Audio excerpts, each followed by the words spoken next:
It's Uncommon Fossil, and today making a video which I really didn't want to make, but I just think it's necessary. We're once again with major problems with Pokemon TCG Live.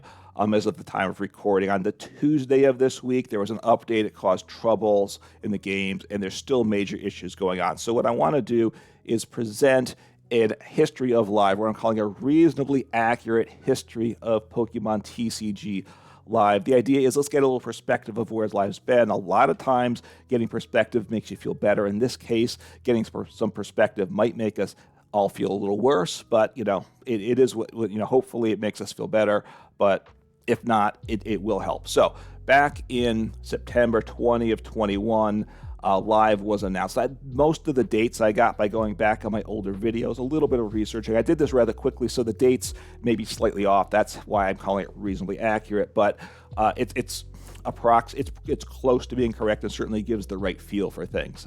I wouldn't reference this for your big doctoral thesis, but you probably would know better than to do that anyway, right? So Live announced on September 20th of 21. I started my YouTube channel in December 8th of 2021, a few months later, because I wanted to talk about Live. So I just said, hey, and at that point I figured Live was coming very soon, and I could start playing it soon. I didn't know it was going to be almost a year before I could play it, but that is what it is. I will also say, even from the start, there were issues. It launched in September. The announcement was September. There was a lot in September. There was a lot of excitement. Pokemon within, I think, November had to make an announcement saying, hey, it's not happening quite so soon. It won't happen, I think, that calendar year, but early next year. So they kind of made the announcement before they were really ready to get the program going. That's one of the things I think Live has always been pushing things out too fast, and that's part of their problem. They made the announcement before they're ready. They made the limited beta before what it should have been an alpha. I think when the beta went global, that's probably what the time the beta should have been a regional beta.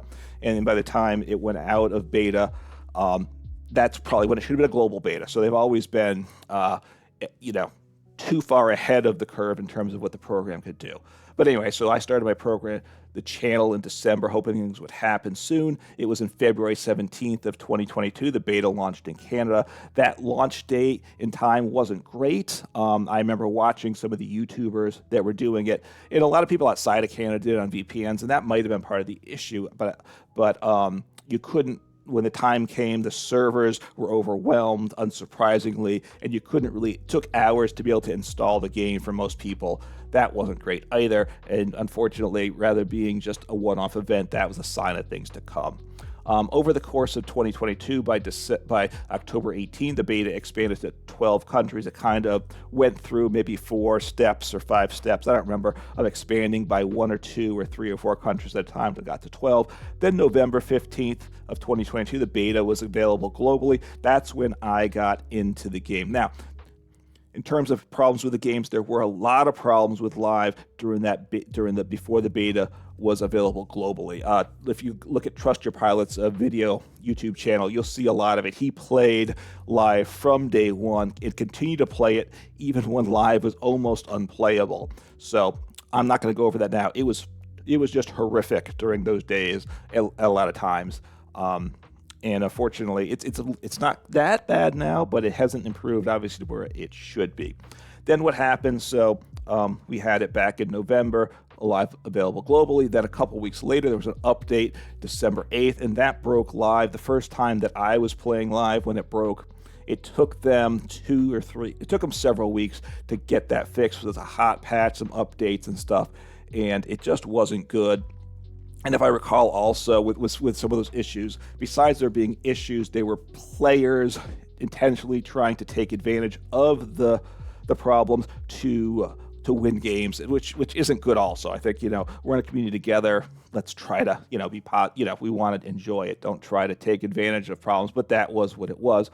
So I'm talking about myself some too. It gives some perspective for people to follow my channel, but also where my thoughts were. So in December 21st, a couple weeks after that live breaking, I started playing Magic the Gathering Arena and uploading content on it, partly because I wasn't enjoying Live. I just stopped playing Live, or I was trying to do a game or two to finish my daily challenges, but that was it. The rest of the time I was playing MTG Arena for fun, and I wasn't sure what was going to happen with live, so I actually started uploading videos on Arena. I kind of stopped at that, but I will say I have restarted recently doing like one video a week on MTG Arena, and in part because I've became, over the last couple of months, less and less certain about the future of live. So I'm not fully certain what the future of live is going to be, and if live falls apart, then I will probably just switch to Arena as a focus, because I do enjoy that as well. Anyway, so I eventually stopped doing Arena, at least uploading content, and then in February 17th, I migrate to Live. So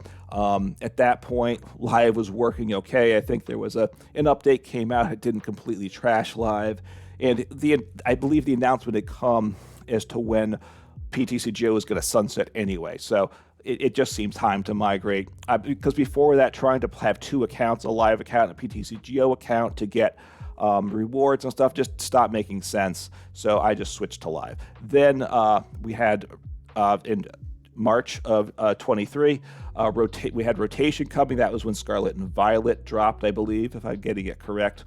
The base set for Scarlet and Violet, and rotation actually came a day earlier, like 16, 17, 18 hours early. So like with rotation, we lost Quick Ball. The new set was going to bring us Nest Ball, but then we had that one day, we basically had like no basic if we lost like basic Pokemon search and stuff. So that was a problem, right? And unfortunately, somehow, I think the two groups between adding Scarlet and Violet had one clock set, and I think the rotation people somehow were working on a different time zone, I think. So just the way things go there.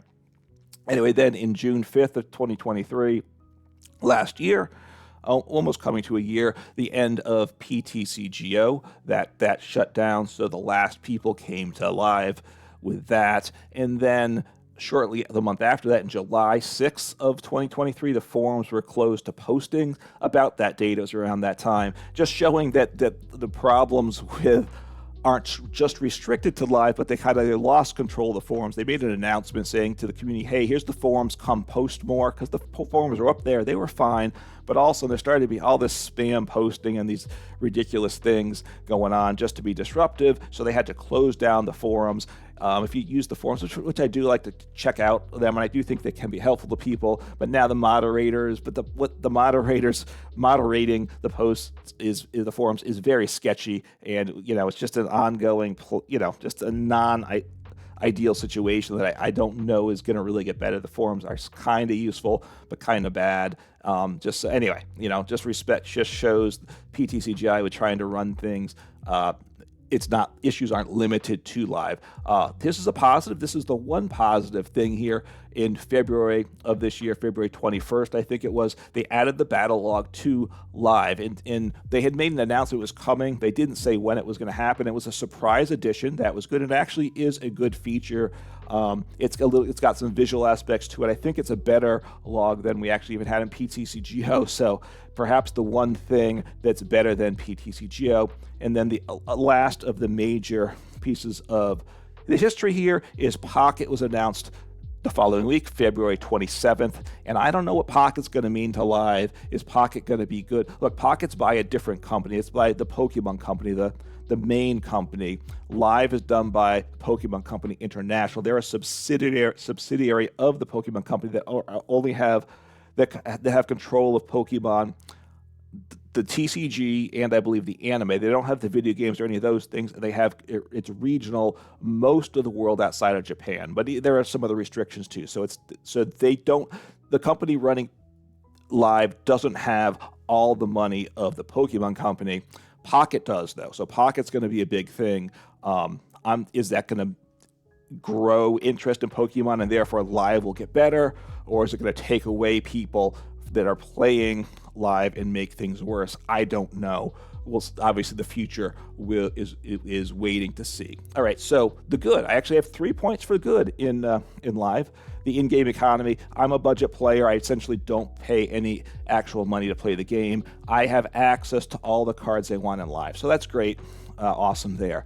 The battle log. Like I said, the battle log finally happened. It is a good thing. So that's nice. And then visual effects I put down here. I've kind of a bit of a joke, though, right? The one thing that Live likes to do is update the visual effects. Visually, the game has gotten better. Every update includes visual effects updates. They're overboard in that. Sometimes the visual effects are overpowering as well. But I will say, I wish they would take some of the energy to visual effects and actually put it towards making the game work. That would be a nice thing. But anyway, hopefully, visual effects, let's take that off the focus. That shouldn't be that should really be a non-issue, I think. And the bad in the game, and this is a short list of the bad, because the bad could go on for pages and hours, right? The game doesn't work properly. That's the big problem. We're in that now. We can't load the game, right? We can't play the game. People in some parts of the world can't play the game. I can't always select the cards with something like, if you play, I think it's getting better, but there are still times that randomly I can't pick a card, like with Nest Ball or something, you put it in play, and then your game can be ruined. It's just not good, right? A lack of play modes. Essentially, all we have is standard. There's expanded, but it's a truncated expanded. I kind of like the format. I know people generally want full expanded. I would kind of like to have the truncated and full expanded, but whatever they do, we also can't play with friends. It's not ranked, so you can't pair into ranked, so it's less active. So we just need some play modes. I liked themed format. I think themed isn't coming back, but maybe the idea of just you pre-built decks, I did like that. Maybe GLC. We need a couple play modes, desperately need that just to make the game interesting long term. It's nice to be able to switch up forums. Server downtime. Every time there's something to work on the server is down for the day. That's just not acceptable. PTCG, it was down for, I think, 3 hours. Every time a new set came out, it was down 3 hours every 3 months. Now it's down for 8 hours not every week, I say, but every 2 or 3 weeks it's down for 8 hours. That's not good. There's a lack of communication. That plagues things in general, but it's been particularly not good with live, as there's been problems, and we just don't know what's going on, and still don't know how live sees, how Pokemon sees live and what the place is there, and there's limited progress, right? The development of live just has been very slow. The fixing of issues isn't fast enough. The game's just not getting better like it should. It's been available globally for quite a while now. It needs to be better than it is. So they need to get on to that. All right. So the future of live, as I say here, I just don't know. Is it going to get better? I hope so. How quickly will it get better? I don't know. I personally wonder if there's some structural decisions that they made with live in terms of how they set up the structure of the code, if in the program, if there's problems that are going to be very difficult to fix. There's just some weird there's just some weird things that happen in live that get me very concerned. So don't know what's going to happen. Hopefully the game gets better. But how quickly it gets better, this current issue will get addressed, I'm certain, but we shouldn't have issues like this, especially, look, a new set drops, people are excited to play the game, and that's when the game works the worst, and that's a problem. And how are we supposed to grow the community unless we have an actually fully functioning game? That's a problem. And one question I'll put out there is, do they need to monetize, right? Without monetization, one of their big goals is just to spend as little as possible. If they have some source of income off live, which, I'm not sure I like it or not, that would incentivize them to put more into the game and make it better. So, I don't know there what the answer is, but live's got to get better. I'm not sure what's going to happen. Pocket's going to come out. How much is that going to take over live for the casual player? I don't know. If Twin Leaf ever gets finally developed so that the IRL players can use Twin Leaf for testing, again, that will take away from live.